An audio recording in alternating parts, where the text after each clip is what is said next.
යේසු පිහිටයි. අද දවස මේ අනර්ග කාලය ගැන දෙවියන් වහන්සේට ස්තුති දෙමින් අපි සේවයේ රහස් ඉගෙන ගන්න යන්නේ ministry secrets mission Christ YouTube channel එකට. මම ඔබව ක්‍රිස්තුස් වහන්සේගේ ප්‍රේමය ඇතුව පිළිගන්න කැමති. අපිත් එක්ක නිරන්තරයෙන් එකතු වෙන අය, මිෂන් ක්‍රයිස්ට් ෆැමිලි එකේ අය, ඒ වගේම YouTube එක හරහා අලුතෙන් එකතු වෙන අය හැම දෙනෙක්ටම යේසුස් ක්‍රිස්තුස් වහන්සේගේ ප්‍රේමය මම ප්‍රකාශ කරනවා. ඉතින් යේසුස් වහන්සේ කරා වගේම සේවය කරන්න, මනුෂ්‍යයන් වෙනුවෙන් තියෙන ප්‍රේමය අනුකම්පාව නිසා සේවය කරන්න බොහෝ දෙනෙක් ආසයි. මම වගේම මම ඒක දන්නවා. ඉතින් මගෙත් ඒ වගේ අධික ආසාවක් පිපාසයක් නිසාම උන්වහන්සේ මාව මේ තාක් දුර අරගෙන ඇවිල්ලා තියෙනවා. ඉතින් ඔබවත් ඒ වගේ අරගෙන යන පිණිස, ඔබට ශක්තියක් ධෛර්යයක් වෙන පිණිස, ඔබ උනන්දු කරන පිණිස, ඔබ ධෛර්යමත් කරන පිණිස, වර්ධනය කරන පිණිස, ඔබගේ ඇදහිල්ල වැඩි කරන පිණිස තමයි මේ මගේ වෑයම, මේ මගේ උත්සාහය. ඉතින් එනමුත් මම නිරන්තරයෙන් යාඥාවෙන් දනින් හිඳ මේ කතා කළ යුතු මාතෘකා ගැන මන් දෙවියන් වහන්සේගෙන් විමසනවා. සුදාමාසේ කරුණ කොටගෙන උන්වහන්සේ මට මේ සති කතා කරන්න දීපු මාතෘකාව තමයි ආත්මික ආයෝජන, ස්පිරිචුවල් ඉන්වෙස්ට්මන්ට්ස්. ඉතින් මට මාතෘකාව පැහැදිලිවම උන්වහන්සේ මට කතා කරලා යාඥා කරලා කියද්දී මම ටිකක් විමතියට පත් වුණා. මොකක්ද මේ ආත්මික ආයෝජන කියලා. ඉතින් කාලය ගත්තා, යාඥා කරා, දේවචනේ කියවුවා, ආත්මයන් වහන්සේට ගනුදෙනු කරා. එතකොට උන්වහන්සේ කෙමෙන් මට එළිදරව් කරා මොකක්ද මේ ආත්මික ආයෝජන කියලා. ඉතින් ඒක සේවයේ බලවත් රහසක්. මේ ආත්මික ආයෝජන තුල ඔබ ආත්මික අස්වැන්නක් නෙලා ගන්න, කපා ගන්න යන බව මට විශ්වාසයි. ඉතින් අපි ඉගෙන ගමු ආත්මික ආයෝජන 4ක් සම්බන්ධයෙන් අද දවසේ මම ඔබත් සමග කතා කරන්න යනවා. පළවෙනිම ආත්මික ආයෝජනය තමයි ආත්මික නායකයන්, පූජකයන්, වැඩිමහල්ලන් සමග කාලය ගත කිරීම. මේක ආත්මික ආයෝජනයක්. මේක ස්පිරිචුවල් ඉන්වෙස්ට්මන්ට් එකක්. මේ ගැන කියද්දි මට මතකයි මගෙත් මුල් කාලේ පටන් මේ වනතක් සහ ඉදිරියටත් මම මේක කරන්න බලාපොරොත්තු වෙනවා. මොකද මේක මේ සේවයේ වැදගත් කාරණයක්, වැදගත් කොටසක්. මේක අපේ වර්ධනයට, අපේ ඇදහිල්ල වැඩිවීමට ඉතා උපකාරී වෙනවා. මට මතකයි පාස්ටර් කෝල්ටන්ගේ ට්‍රේනින් එකේදීත් මම නිරන්තරයෙන් උත්සාහ කරා. සමහරට විශේෂ හේතුවක් නැහැ. නමුත් මමයි කෙන්නයි දෙන්නම පාස්ටර් කෝල්ටන් සමග මම මුණ ගැසී මීටින්ග්ස් ඉල්ලගන්නවා. ඉල්ලගෙන ඔහු සමග අපේ ආත්මික කාරණා බෙදා ගන්නවා. ඒ වගේම දිගින් දිගට මම ඒකට ඊට පස්සේ හුරු වුණා, පුරුදු වුණා. ආත්මික නායකයන්, වැඩිමහල්ලන්, මට වඩා මුහුකුරා ගිය දේව සේවයේ අත්දැකීම් වැඩි තියෙන අයත් සමග කාලේ බෙදා ගන්න, ඔවුන්ගේ අත්දැකීම් වලට සවන් දෙන්න මම පුහුණු වුණා. තවමත් මේක ඒ විදිහටම තියෙනවා. ඉතින් මේ තුල මම බොහෝ දෙයක් ඉගෙන ගන්නවා. මගේ ඇදහිල්ල ඒ තුල වැඩි වෙනවා. ඉතින් ඒක ඊටාම වැදගත් දෙයක්. අපි බලමු යේසුස් වහන්සේ ඒක කරාද නැද්ද කියලා.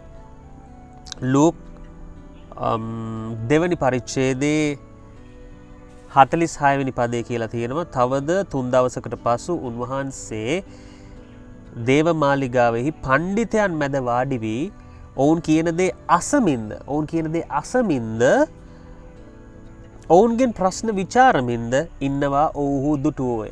බලන්න, යේසුස් ක්‍රිස්තුස් වහන්සේ දේවමාලිගාවේ කියන්නේ චර්ච් එකේ පණ්ඩිතයන්, කියන්නේ චර්ච් එකේ වැඩිමහල්ලන්, අත්දැකීම් වැඩි අය, අත්දැකීම් බහුල අය, ආත්මික නායකයන්, ගුරුවරු, මේ අය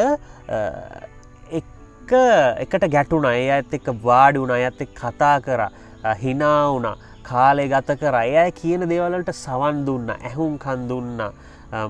ඉතින් පැහැදිලිව මෙතන කියන යේසුස් ක්‍රිස්තුස් වහන්සේකට කාලය වැය කරා. යේසුස් වහන්සේ මේක නිෂ්ප්‍රයෝජන දෙයක් නම් මේ දේ කරයිද? නෑ නේද? බලන්න හොඳට කල්පනා කරලා යේසුස් වහන්සේ දැනගෙන හිටියා මේක ආත්මික ආයෝජනයක් කියලා. මේක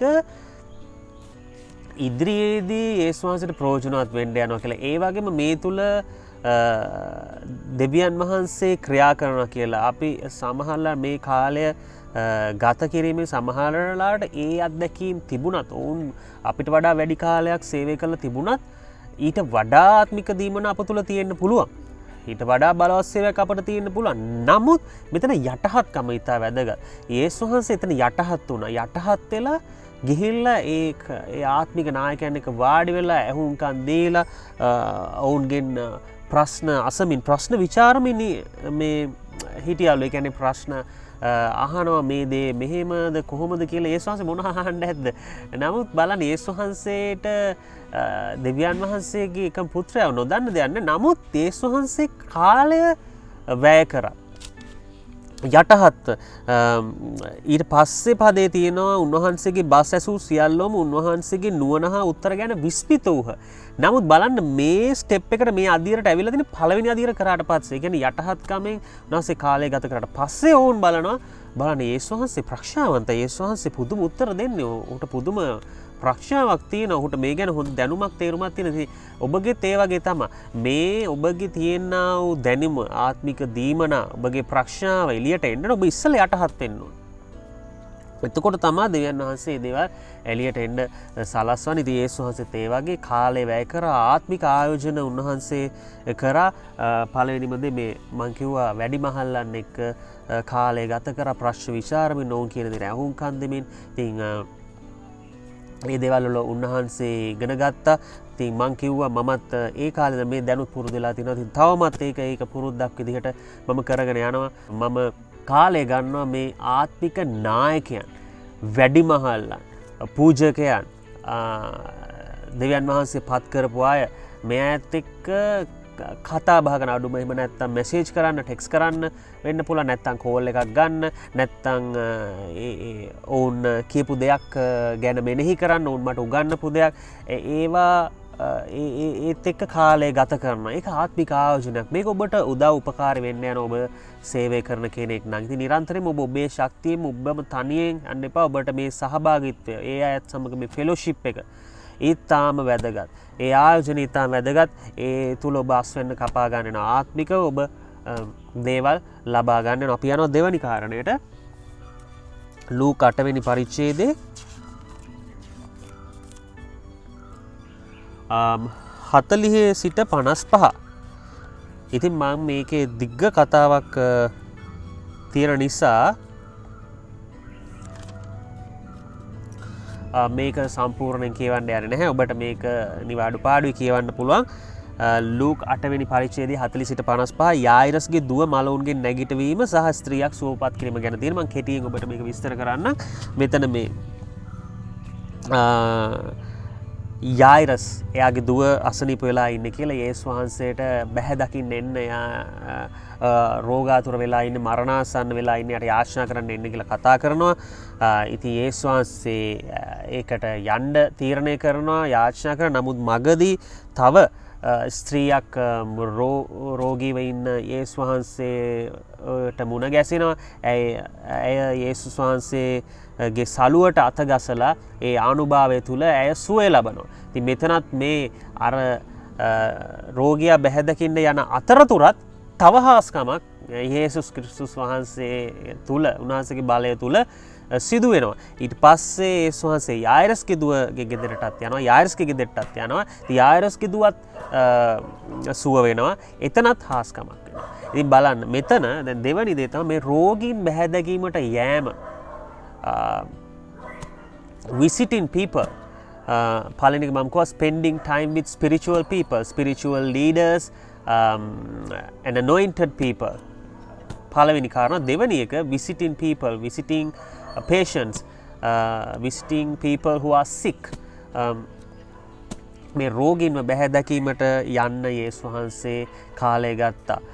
ඒ ආත්මික ආයෝජනය උන්වහන්සේ කරා. බලන්න ඒක කරනකොට මගදිත් තව හාස්කමක් සිද්ධ වෙනවා. ඉතින් ඒ වගේ තමයි ඔබත් කාලේ ගන්න නිරන්තරයෙන්ම යාචනා කරන එක හොඳයි, වචනය කියවන එක හොඳයි, ඉගෙන ගන්න එක, දේශනා කරන එක, මේ දේවස්ථානයේ වැඩ කටයුතුත් එක්ක ඔබගේ කණ්ඩායම්වල වැඩ කටයුතුත් එක්ක ඔබ පාස්ටර්ස් මීටිං වෙන්න පුළුවන් ඒ දේවල් එක. නමුත් යේසුස් වහන්සේ කාලය ගත්තා විශේෂයෙන් මේ රෝගීන් බැහැ දකින්න යන පර්සනලි විසිට් කරා. යේසුස් ක්‍රිස්තුස් වහන්සේ ඉතින් ඔබ මේකට කාලයක් ගන්නවද? සේවයේ රහසක් තව දෙවෙනි එක මේ ආත්මික ආයෝජන කාරණා යටතේ කාලය ගන්න ඕනේ රෝගීන් බැහැ දකින්න. ඒක ආත්මික ආයෝජනයක්. මේ තුල ඔබ ඇදහිල්ලෙන් මේකට කාලය දෙනකොට, ඇදහිල්ලෙන් මේ දේට පිටත් වෙනකොට දෙවියන් වහන්සේ ඔබ පාවිච්චි කළ බලවත් ක්‍රියා කරනවා. එතකොට ඔබව මනුෂ්‍යයා දැනගන්න යන ඔබේ ආලේපය, ඔබ තුළ තිබෙනා වූ දීමනා, ඒ කියන්නේ ඔබගේ මිනිස්ට්‍රි එක, ඔබගේ සේවය ප්‍රසාරණය වෙනවා, ඒක වැඩි දියුණු වෙනවා, ඒක වර්ධනය වෙනවා මේ හරහා. කොයි හරහාද? මේ ආත්මික ආයෝජනය හරහා. මොකක්ද ආත්මික ආයෝජනය? රෝගීන් බැහැ දැකීම. ගෙවල් වලට යන්න ඔබට ආරාධනය, ඔබ පළවෙනි ආරාධනාව පිළිඅරගෙන යද්දී තම ඔබට දෙවනි එක එන්නේ. නැත්නම් ඔබට වැඩි වෙන්නේ ඔබ එකක් මේක හරි නෑ, මේකට ඕනේ නෑ කියලා හිටියොත් ඔබට දිගින් දිගට ආරාධනා එන්නේ යන්නේ නැහැ. ඉතින් මේක මම අත්දැකීමෙන් කියන්නේ ඔබ එකක් කරනකොට දෙවනි එක කරනකොට සමහර තව ගෙවල් දෙකකින් අන්න ඒ වගේ ආරාධනා කරනවා. සමහර රෝගීන්ම නෙවෙයි වෙන සමහර කෑමකට එන්න කියලා. නමුත් මේ අය යේසුස් වහන්සේ අඳුරන්නේ නැති පවුලක් වෙන්න. ඔබ යාචනා කරලා ධන ගහලා සූදානම් වෙලා වචනේ කියවලා යේසුස් වහන්සේගේ අනුමැතිය අරගෙන දෙවියන් වහන්සේ අහලා ඔබ සුදාමාසේ තුල පිටත් වෙන්න. සුදාමාස ඔබට ගියාට පස්සේ එලිදරව් වීම දෙයි ඒ තුල ඕන ඇදහිීමට ගැලවීම කීකරුකමට ගේන විදි පිණිස ඔබ දෙවියන් වහන්සේ පාවිච්චි කරයි. මේක බලවත් ආත්මික ආයෝජනයක් වෙන්න යනවා. දෙවැනි කාරණය රෝගීන් බැහැ දැකීම. මේ ගෙවල් වලට යන්න, දෙවියන් වහන්සේ ගැන කියන්න, කතා කරන්න, ඒක සේවයේ රහසක්. තුන්වෙනි කාරණාව මාක් පොතේ පළවෙනි පරිච්ඡේදයේ 35 වෙනි පදයේ සම්බන්ධයෙන් ඉතින් එතන යේසුස් වහන්සේ යාචනා කරා කියලා සඳහන් වෙනවා. බලමු අපි කොයි වෙලාවෙද යාචනා කරේ කියලා. උදේ පහන් වෙන්න බොහෝ ප්‍රථමයෙන් උන්වහන්සේ නැගිට වනාන්තර ස්ථානයකට පිටත්ව ගොස් එහිදී යාචනා කළසේක.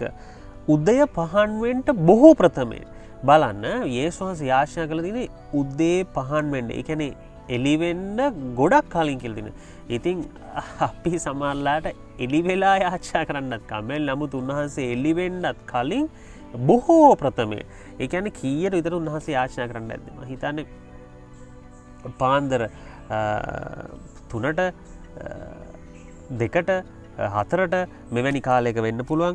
ඉතින් බලන්න උන්වහන්සේ උදය පහන් වෙන බොහෝ ප්‍රථමයෙන් නැගිට වනාන්තර ස්ථානයකට පිටත්ව ගොස්. ඒ කියන්නේ බාධා නොවන පිණිස ඒ නිස්කලංක තැනකට වනාන්තර ස්ථානයකට ගිහිල්ලා එතන යාචනා කළා. ඉතින් ඔබට හැම වෙලේම මං හිතන්නේ අද කාලේ මේම වනාන්තර වලට යන්න පුළුවන් කියලා. නමුත් මේක විහිළුවකට ගන්න එපා. ඔබට පුළුවන් ගෙදරම තනිවෙන්න කාමරයකට ගිහිල්ලා එහෙම නැත්තං ටීවී රේඩියෝ මොනහරි දාගෙන ඒව ඕෆ් කරලා ෆෝන් එක සයිලන්ට් දාලා එහෙම නැත්තං ඕෆ් කරලා ඔබට තනිවෙන්න වෙන් වෙන්න ඊට පස්සේ යාචනා කරන්න ගන්න යේසුස් වහන්සේ එක්ක තනි වෙලා දෙවියන් වහන්සේ එක්ක කතා කරන්න ඔබට කාලය මිඩංගු කරන්න පුළුවන්. ඉතින් ඒක ආත්මික ආයෝජනයක්. ඒක නිසා තමයි යේසුස් වහන්සේ දේ කරේ. මොකද මේ යාචනා කාලයට වඩා ඒ කියන්නේ උන්වහන්සේ සාමාන්‍ය යාචනාව කරා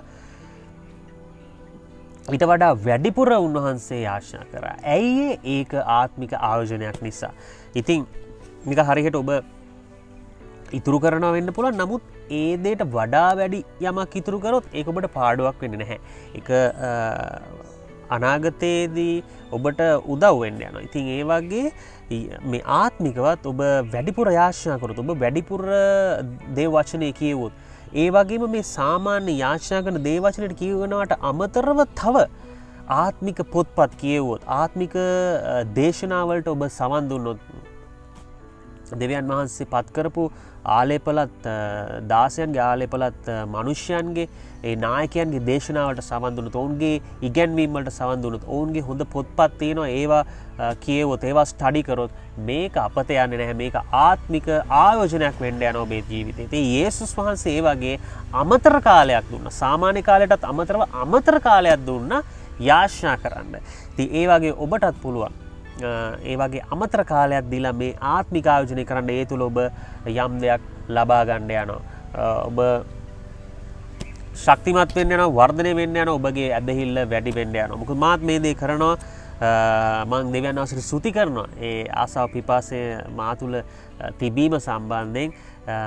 ඉස්සර මම ඉස්කෝලේ යන කාලේ නම් ඒ තරම් ලොකු උනන්දුව මම අකමැතිම නෙවෙයි. නමුත් සාමාන්‍ය දුරට මම පොත්පත් කියවන්න හුරු පුරුදු වෙලා හිටියා. විශේෂයෙන් පිටසක්වල ජීවීන් සම්බන්ධයෙන් හෝල්මාං ෂර්ලොක් හෝම්ස් වගේ පොත් තමා ගොඩක් නවකතා මම කොහොමත් කැමති නෑ. නමුත් මේක පසු කාලීනව සේවය කරන්න එනකොට මුල් කාලේ මම හිතන දෑවරුදු 4-5 ඉඳලා මේක වෙනස් වුණා. දේව වචනය ඒ වගේම මේ ආත්මික නායකයන්ගේ පොත්පත් කියවන්න තමයි මම ආස. ඉතින් මේකටම උපයෝගී වුණ දෙවියන්වහන්සේ ආසාව දැක්කා. පාස්ටර් කෝල්ටන් මට අවුරුදු 2-3කට කලින් සෑහෙන ප්‍රමාණය මම හිතන්නේ පොත්පත් 80ක් 100ක් වගේ පාස්ටර් කෝල්ටන්ගේ ලයිබ්‍රරි එකෙන් මට පොත්පත් දුන්නා. ඉතින් ඒක ඉතාම ප්‍රයෝජනවත් වෙනවා. ඉතින් මගේ ආසාව දෙවියන් වහන්සේ දැක්කා. ඒ වගේම උන්වහන්සේකට පිළිතුරු දුන්නා. ඉතින් මේ වගේ පොත්පත් කියවලා මම අමතර දැනුමක් ප්‍රධාන දැනුම සුද්ධ බයිබලයේ ඒක කියවන්නේ නැතුව ඔබ වෙන පොත්පත් කියවලා හරියන්නේ නැහැ. ඒක මම අනුමත කරන්නේ නැහැ. ඉස්සෙල්ලා ප්‍රධාන දේ කරලා ඉන්න ඕනේ. දේ වචනේ ප්‍රධාන ඔබ යාඥා කරන්නේ. ඊට පස්සේ අමතරව ඔබ කාලයක් වැය කරලා ඔබට තව පුළුවන් ඒ වගේ දේශනා අසන්න, ඒ වගේම මේ වගේ පොත්පත් කියවන්න. ඒක ආත්මික ආයෝජනයක්. ඒක ඉතා වැදගත්. හතරවෙනි කාරණේ අපි යනවා මාක් පොතේ 6 වෙනි පරිච්ඡේදයේ 6 වෙනි පදේ. මේක කියනවා බලමු අපි